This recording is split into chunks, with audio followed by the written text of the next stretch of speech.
Et si aujourd'hui on parlait de livres qui ont fait scandale? Allez, c'est assez dramatique comme intro.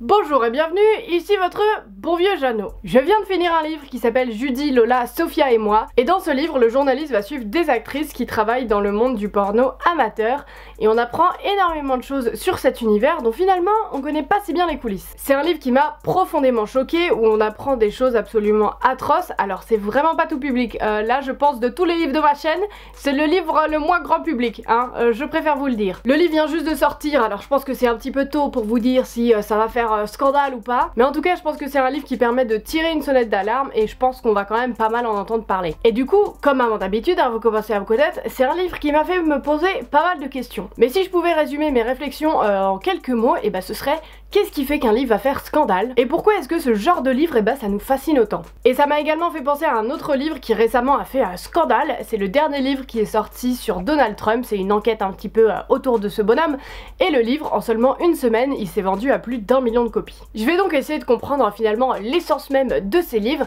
et au passage je vais vous citer quelques livres qui ont fait scandale, et puis aussi que j'aime bien. Et restez bien jusqu'à la fin, il y aura une petite surprise. Quand je vous dis avec mon air un peu dramatique que c'est des livres qui font scandale, en général c'est surtout des livres qui vont dénoncer quelque chose. Dans le premier livre dont je vous ai parlé, ce qui va être dénoncé c'est la condition des actrices dans l'univers du porno amateur, et dans le livre sur Donald Trump, on dénonce ce qu'il fout à la Maison Blanche, ses actions, etc. Pour ces livres là et tous les autres dont je vais vous parler aujourd'hui, en fait il s'agit d'investigation, c'est des livres d'enquête journalistique. Ça veut dire que pendant une longue période, un journaliste a pris le temps d'aller chercher l'information sur un thème précis afin d'essayer de le comprendre dans son intégralité. Aujourd'hui avec la télé, internet, la radio, tout ça, l'information ça va très très vite. Et l'enquête journalistique c'est vraiment le contre-courant où on va vraiment prendre le temps d'explorer un sujet. Et là on retrouve vraiment l'image du journaliste, le quatrième pouvoir, qui va dénoncer et qui va dire si le public a besoin de savoir. Alors attention, je vous dis pas que l'enquête journalistique en forme de livre a pas existé avant, mais c'est vrai que ces dernières années, les journalistes vont de plus en plus vers ce format,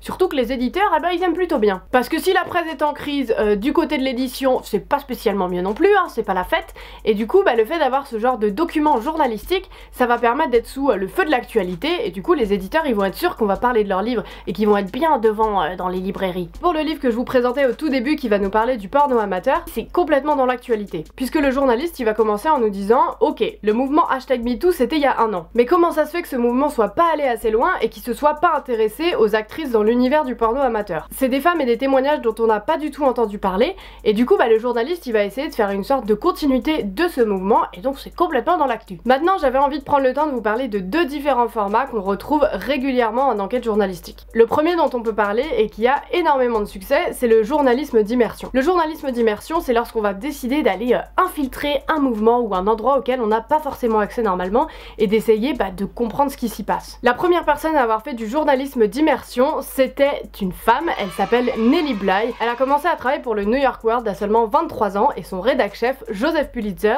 à l'époque lui a dit tiens, tu veux pas aller nous faire une petite enquête, un truc sur les hôpitaux psychiatriques. À l'époque on se trouve au 19e siècle, et les hôpitaux psychiatriques, on sait pas vraiment ce qui s'y passe. Elle va se faire interner pendant 10 jours, il va lui arriver des trucs atroces, des humiliations. Elle va se rendre compte que les gens qui sont en hôpitaux psychiatriques ont pas forcément de problèmes psychiatriques, et que ce qui leur arrive est absolument horrible. Son enquête va être publiée dans le journal le New York World, mais aujourd'hui vous pouvez le trouver sous forme de livre. Et à l'époque ça a vraiment fait l'effet d'un raz-de-marée, tout le monde en a parlé, c'était dans la une de la presse, et ça a permis d'améliorer les conditions des personnes en hôpitaux psychiatriques. Donc en dehors de l'effet scandale et dénonciation, ce dont on se rend compte c'est que l'enquête journalistique, elle peut aussi permettre d'améliorer la situation. Ce format, s'il fonctionne, c'est aussi puisque le lecteur, on lui apprend quelque chose, on dénonce, un truc qu'il était pas censé savoir, et il se dit mais c'est abusé, et va y avoir cette forme d'indignation qui va se développer, et c'est plutôt le genre de bouquin, quand on est complètement indigné, on a envie de le partager aux gens, de dire tiens lis ce truc, c'est complètement abusé, et c'est pour ça que ça marche bien. Un autre format journalistique qu'on peut utiliser lorsqu'on fait une enquête, c'est le journalisme gonzo. Ici on va presque se retrouver dans un roman où le journaliste va raconter à la première personne, et il y a un côté un peu récit autobiographique où il nous raconte ce qui se passe, mais en déformant un petit peu la réalité parce qu'il nous raconte son histoire. Un journaliste qui a beaucoup utilisé ce genre, c'est Hunter S. Thompson. Alors ce qu'il nous raconte c'est quasiment toujours véridique, après c'est un petit peu déformé, il a ce côté un petit peu satirique si je puis dire, mais justement comme c'est un genre personnifié, ça va permettre de suivre son histoire beaucoup plus facilement. Il y a un côté un petit peu, on a l'impression de suivre un personnage, donc on va va commencer à avoir des émotions pour ce personnage qui en fait est une personne, mais comme un roman en fait ça va se lire hyper facilement. Pour le livre Judy, Lola, Sophia et moi, on est un petit peu entre ces deux genres. Pendant ce livre, il va nous expliquer qu'il y a des tournages où on veut pas l'accueillir, des personnes qui veulent pas lui parler puisqu'il est journaliste, et du coup il va finir par s'infiltrer sur un tournage. Et puis parfois on se retrouve vraiment dans le journalisme gonzo, alors déjà c'est raconté à la première personne, et puis il va nous parler de ce qu'il vit, ce qu'il ressent, donc ça peut pas être quelque chose de neutre forcément. Comme j'avais très envie que vous puissiez découvrir ce livre, je me suis dit que le mieux ce serait d'organiser un petit concours. Je vous laisse aller voir tout ça en barre d'infos si vous voulez gagner un exemplaire du bouquin. En attendant, dans les commentaires, s'il y a des enquêtes journalistiques que vous avez lues et que vous avez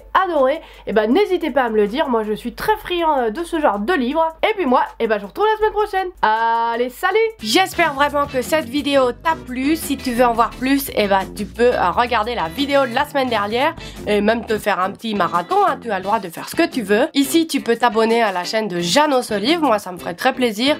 Et puis en attendant, bah si tu veux venir papoter, voilà tous mes réseaux sociaux.